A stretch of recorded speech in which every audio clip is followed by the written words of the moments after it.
कंबा दयालुम शरणम ब्रजेमो।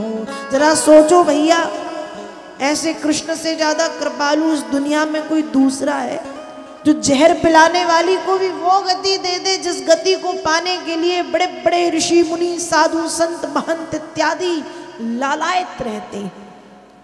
तो नेत्र बंद करने का पांचवा कारण है, भगवान सोच रहे हैं, अरे पूतना तू आई ठीक आ गई, लेकिन माँ के रूप में आकर के तूने मुझे धर्म संकट में डाल दिया है।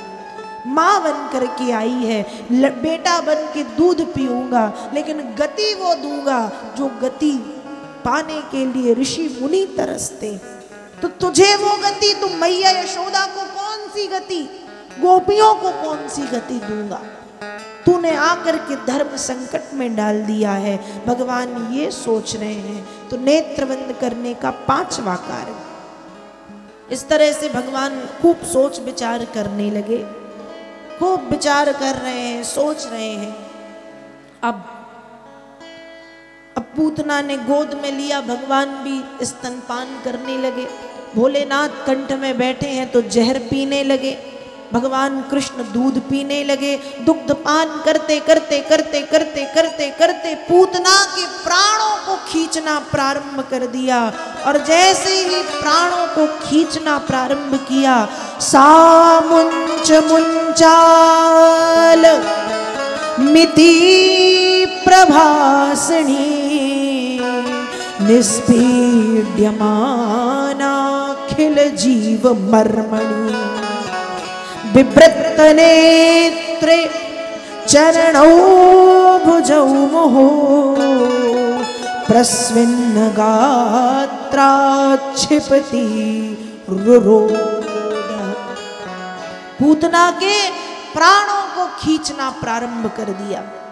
और जब पूतना के प्राणों को खींचना प्रारंभ किया तो पूतना क्या करती है, कहा वो सुंदर बोलने वाली, वो मीठी मीठी बातें करने वाली मित प्रभासिणी, वो मितभाषिणी पूतना अपने हाथ पैरों को पृथ्वी पर पटकती है, बचाओ बचाओ बचाओ। कौन बचाए, मैया तो अपने काम में व्यस्त है, उस तक आवाज ही भगवान नहीं पहुंचने दे रहे मैया तक पूतना की।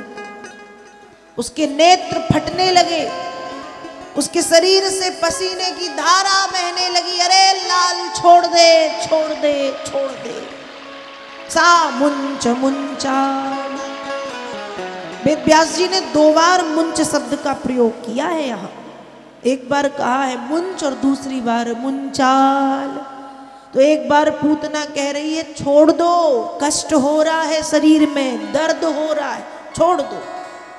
और दूसरी बार मुंचाल, दूसरी बार मानो पूतना कह रही अरे लाला छोड़ दो, मतलब संसार सागर से छोड़ दो, संसार सागर से पार लगा दो। इसलिए 2 बार मुंच शब्द का प्रयोग पूतना करती। सा मुंच मुंचाल मित प्रभासिणी, वो मितभाषिणी, वो मीठा बोलने वाली, मीठी मीठी बातें करने वाली, हाथ पैर पृथ्वी पर पटकती है, बचाओ बचाओ बचाओ बचाओ।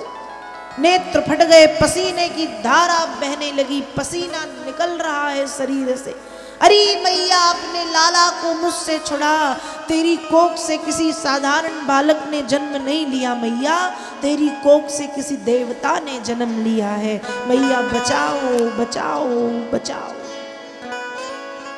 अब मैया को सुनाई नहीं पड़ रहा, मैया लगी अपने काम में। अब चिल्लाते चिल्लाते चिल्लाते पूतना उड़ गई। अब जब पूतना उड़ी आकाश में तो उसका जो असली रूप था वो सामने आया। असली रूप कैसा, राक्षसी था, राक्षसी वाला रूप था। 3 कोस लंबी 6 कोस चौड़ी पूतना, लंबी चौड़ी पूतना आकाश में मारी गई और मर कर के धड़ाम से पृथ्वी पर गिरी। अब पूतना गिरी, उसके ऊपर भगवान कृष्ण है। अब भगवान भी लेटे हैं और लेटे लेटे पूतना से कह रहे क्यों मौसी कैसी रही। तो पूतना भी कहती है अब क्या बताएं कैसी रही, जैसी रही तो हम ही जान रहे। और पूतना मर गई।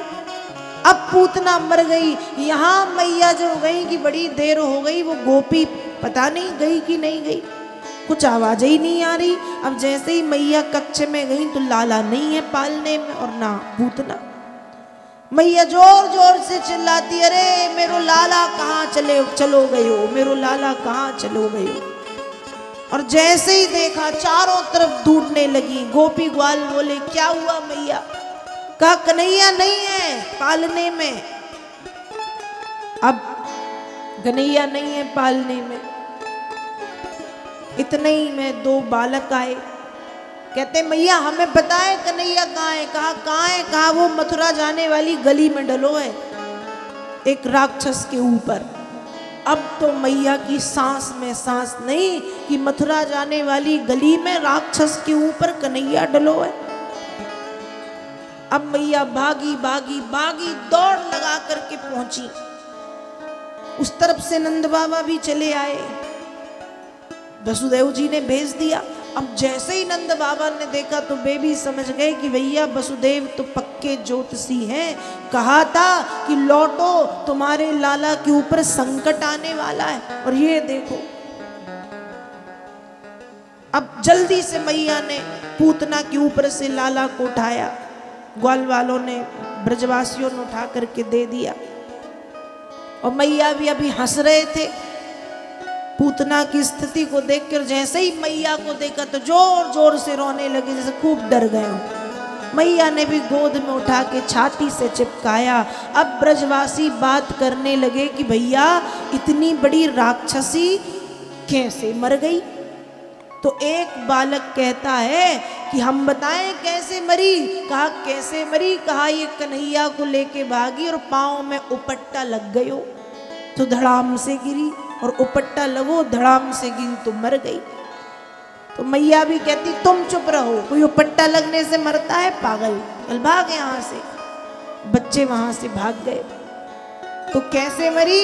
नंद बाबा कहते अरे जैसे ही वसुदेव जी ने हमसे कहा कि लाला के ऊपर संकट आने वाला है, तो वही मैंने हनुमान जी से कह दिया कि हे हनुमान जी मेरे लाला की रक्षा करना। तो जैसे ही हनुमान जी से कहा तो हो सकता है लाला को लेके भाग रही हो। हनुमान जी ने आके एक मुक्का मार दिया तो गिर गई और एक मुक्का के प्रहार से मर गई। लंका में भी तो यही हुआ था। जब हनुमान जी लंका पहुंचे तो मुठिका एक मारी कपिहनी और रुधिर बमत धरनी धनमनी। जब लंकनी को एक मुष्टिका का प्रहार मारा तो लंकनी सीधे ब्रह्मलोक के तरफ चल दी, सीधे कि अब लंका में मेरा काम नहीं। तो नंद बाबा कहते हनुमान जी से कहा था, उन्हीं ने आके एक मुक्का मारा होगा तो हनुमान जी के मुक्के से गिर गई और मर गई। सब कहते हाँ ऐसा हुआ होगा। अब कौन जाने हुआ क्या। अब मैया ने लाला को गोद में लिया। अब लाला को गोद में लेके गैया की पूंछ मैया ने ली और पूंछ लेके गैया की पूंछ पकड़ के भगवान नारायण के नाम से झाड़ती हैं। हे नारायण भगवान, हे ऋषिकेश भगवान, हे विष्णु भगवान, मेरे लाला की ढीठ को नजर को सबको हटा दो। अब भगवान मन ही मन हंस रहे हैं, हमारे नाम से हमको झाड़ रही मेरी भोली मैया। मैया को पता कहाँ कि मैं ही नारायण, मैं ही विष्णु, मैं ही ऋषिकेश, कितनी भोली है, मेरे ही नाम से मेरी ही नजर उतार रही है मेरी मैया। खूब मैया ने नजर उतारी। फिर यहाँ अब पूतना का क्या किया जाए।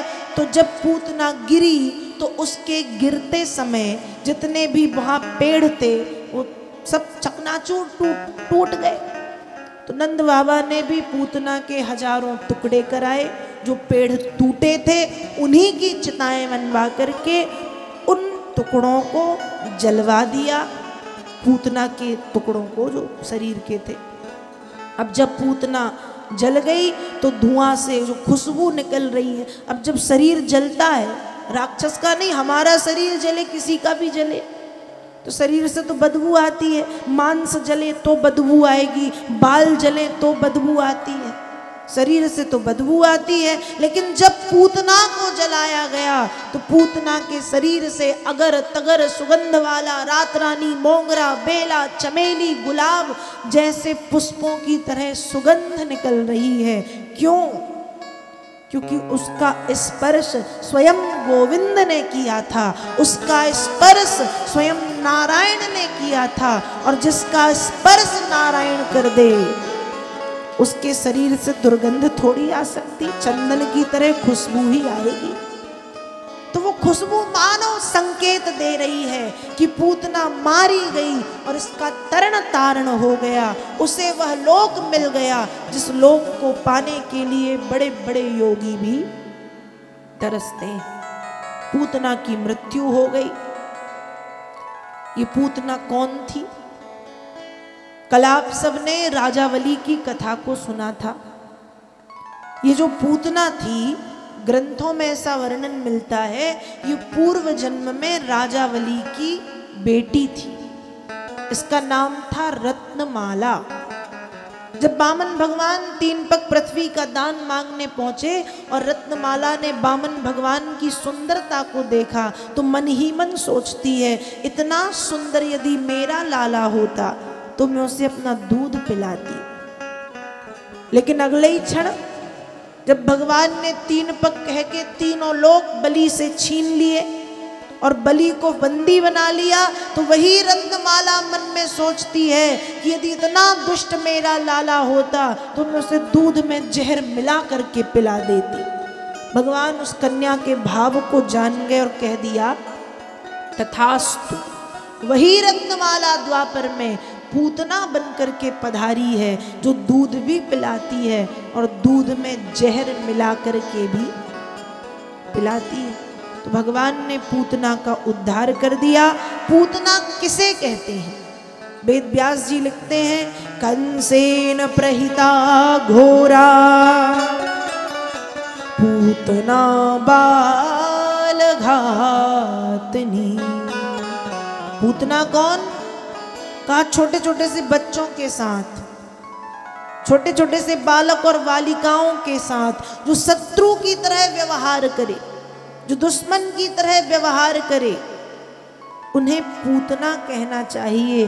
पूतना का मतलब यहाँ किसी स्त्री से या किसी पुरुष से नहीं, किसी स्त्रीलिंग पुल्लिंग का बोधक नहीं है। पूतना पूतना वही है, कहते हैं माता शत्रु पिता वैरी ये न वालो न पाठिता। वे माता पिता भी पूतना के समान हैं जो अपने बच्चों को ज्ञान की शिक्षा ना दे, जो अपने बच्चों को पढ़ाए ना, जो अपने बच्चों को ज्ञान से, पढ़ाई से, शिक्षा से, अध्ययन से वंचित रखें। और यहाँ पढ़ाई की बात, अध्ययन की बात केवल स्कूल वाले अध्ययन की, स्कूल वाली पढ़ाई नहीं, वो तो सब ठीक है। उसके साथ साथ संस्कारों का ज्ञान, ग्रंथों का ज्ञान, भगवान का ज्ञान, संस्कृति का ज्ञान ना कराएं, ऐसे माता पिता भी शत्रु हैं, अर्थात पूतना के समान हैं। तो कंसेन प्रहिता घोरा पूतना बाल घातनी। जो छोटे छोटे बच्चों के साथ दुश्मन की तरह व्यवहार करे, कोई भी स्त्री हो, पुरुष हो, वृद्ध हो, वृद्धा हो, छोटे छोटे बच्चों के साथ दुश्मन की तरह व्यवहार करें, ऐसे लोगों को पूतना कहना चाहिए। पूतना की मृत्यु हो गई, पूतना को मोक्ष पद की प्राप्ति हुई और पूतना मारी गई। पूतना मृत्यु को प्राप्त हो गई। अब एक बार जय श्री कृष्ण तो बोलना ही पड़ेगा। बोलिए श्री वृंदावन बिहारी लाल की जय। अब पूतना मारी गई।